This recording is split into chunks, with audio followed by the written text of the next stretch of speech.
Hey, it's Chuck Armstrong with Loudwire Nights, and this is Loudwire Nights On Demand. We recently caught up with Owens to talk about his new album, his new tour, and a lot more. I love this conversation. I hope you do too. It first aired on Wednesday, May 22nd. Enjoy. I've been looking forward to tonight's special guest for a while for a few different reasons, partly because I can't wait for his new album, Love Out of Lemons, to get here on July 12th, but also because I can't wait to follow along with his Going Back Where I Came From tour, which features him, his guitar, and his Harley cruising around the Midwest. And it kicks off on Friday night in St. Louis. Bones Owens, thank you so much for hanging tonight, man. Hey, man, thank you for having me. Good to be here. So, listen, before we get into the new album and this tour, I know your name might be new to some of the Loudwire crew listening. So, for the uninitiated, and I know this is about as loaded of a question as you can get, but just give us a rundown of who you are, man. Simple as that. All right. Gosh, I'm really bad at making long stories short. I usually do the opposite. Yeah. I'm born and raised in the Midwest in Missouri. It's kind of part of that tour you were talking about. Part of the reason for it. I've lived in Nashville since 2005.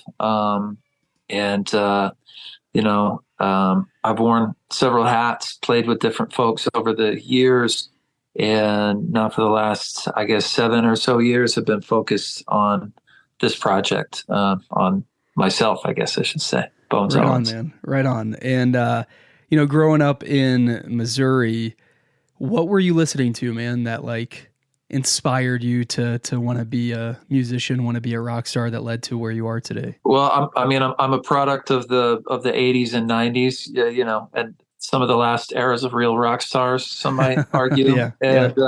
So I grew up sneaking in some MTV, watching and I remember Aerosmith and a lot of the early music videos on there, but my dad's record collection was pretty pivotal part of me getting into rock music and classic rock. CCR and Steely Dan and Steve Miller Band and things like that were kind of what he was into. And then I found my own way sort of to Zeppelin and Hendrix and some of the things that I really got into as well. And then of course it was a mashup of the classic rock that of my dad's generation with the 90s alternative thing that was happening at the time and grunge and all that. Yeah. So, I grew up in a rural part of Missouri. So I was trying to grab stations, from Columbia, Missouri and from St. Louis, but I was like an hour from each of those places. So it was like tinfoil on the end of the antenna, like kind of, Yeah. Wiggling it around, trying to get the station in. I get that, man. Well, you mentioned this tour kind of taking you back through your roots, and you're hitting these towns in the Midwest. You're kicking things off in St. Louis on Friday night, and the tour is called Going Back Where I Came From, and this isn't a shtick, right? You are legit riding your Harley to each town, just you and your guitar. Nothing else. Yeah, that's it. How did this tour come about, man? Well, in full disclosure, I'm gonna there's a video guy that's going to be documenting the whole thing. So awesome. But I want to be clear. There's no trailer on the back of the van. Yeah. I'm not rolling the bike off a trailer at the edge of each. There you go. Yeah. This is it's something that I've committed myself to. Rain or shine, and it's going to be grueling, man. But I look forward to the challenge of it. A big part of it is just touring as it is actually pretty challenging, and I guess I just wanted to make it even more difficult for myself. So you put in 6 or 7 hours on a Harley, and then when you're nice and beat up from the road, roll in and do a sound check and then do a show, and then do it all over again for a week. Have you, I take it just the way you're talking, you've never done anything quite like this before as far as touring goes? Not exactly. So, I have toured in the past with a guy where we did a thing where we invited, like a regional tour. It was all little, maybe 2-3 hour days of riding. And we invited fans to come out and ride along with us, which was insanity, honestly. You got like 30 people on bikes, varying degrees of riding ability. Everyone wants to get up to the front to kind of show off for the band. Yeah. It was a mess. I'm surprised no one died, but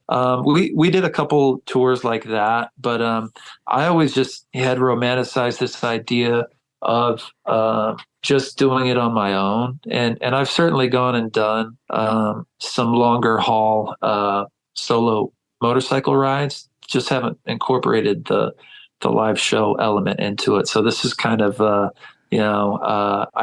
tried to ride my bike out to California for my 40th birthday last year, and I hit a deer the day before I left for the trip. And Oh, so geez. this is kind of fractured my ankle. It could have been a way worse situation.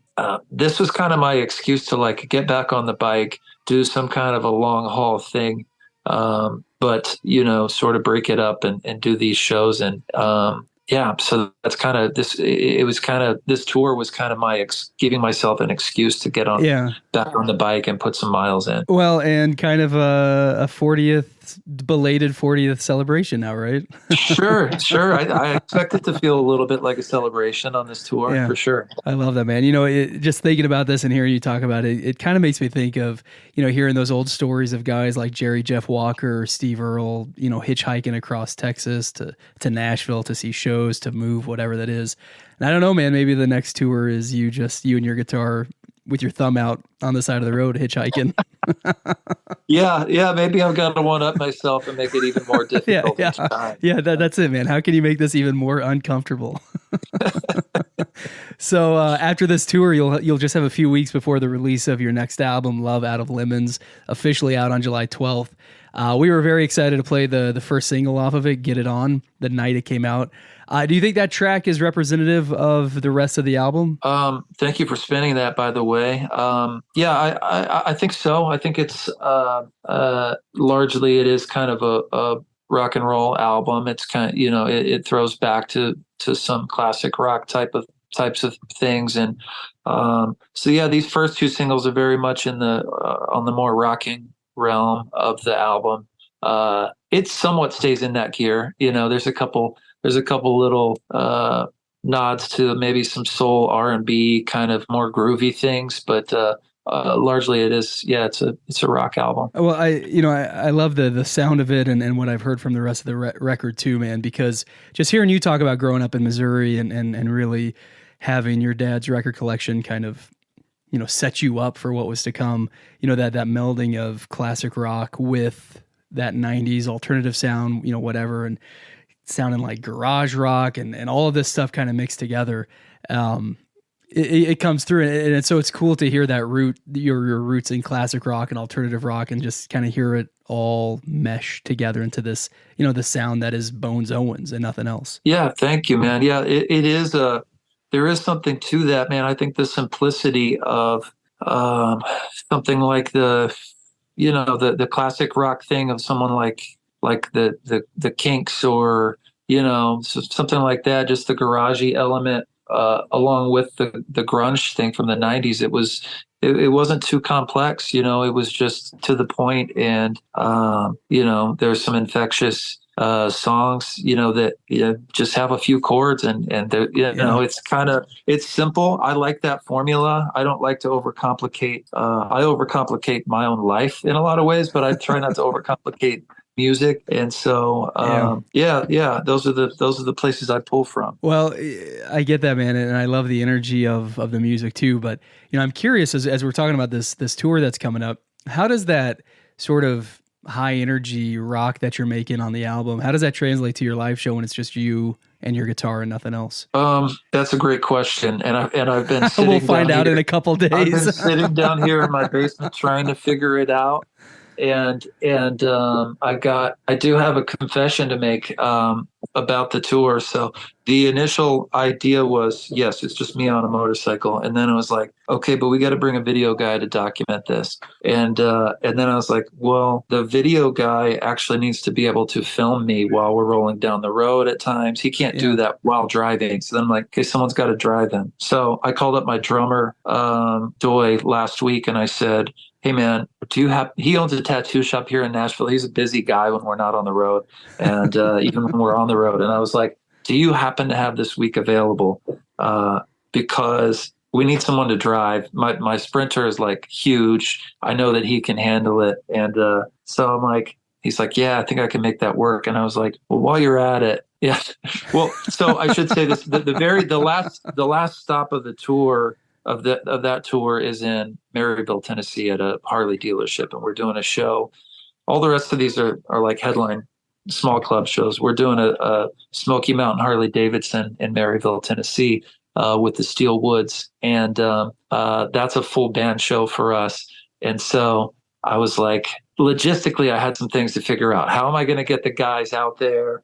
How am I, whatever. And so, long story short, all of our gear is already going to be in the van that's following me on this whole tour. So there's a very high likelihood. I still want to make sure that people that bought tickets to get the stripped down solo thing get that. But to answer your question, I don't think I'm going to have to attack the entire set by myself. I think there's going to be. There's going to be a rocked up element to this tour as well. Fair enough, man. I'm treating it like I compartmentalize things, and it's like there's going to be a solo set, and then there's going to be maybe a louder set. We'll see. Awesome, man. I love that. Yeah. Bones, what else is on the horizon for you this year, man? You've got this tour coming up. You've got the release of the album. What else is on the horizon? Man, we just announced last week supporting Blackberry Smoke on UK and European tour. I think it's 18 dates out there in September and early October. So that's the latest big news. I'm very excited about that. I haven't been over there in like 9 years on tour. So that's the next big thing. But there's a handful of other shows that keep getting added throughout the summer. Doing some more dates with the Steel Woods, dates with El King, and some other headliners as well. Right on, man. Well, fans can pre-save the new album now. They can get your tour plans, all these shows that are popping up, everything at bonesowens.com, bonesowens.com. I can tell you, I am very excited to catch you in Kansas City on this tour, man, when you roll through on the Harley. And so be safe, watch out for the deer, and you are welcome back on this show anytime, man. Thanks so much, man. I appreciate it. I look forward to seeing you there.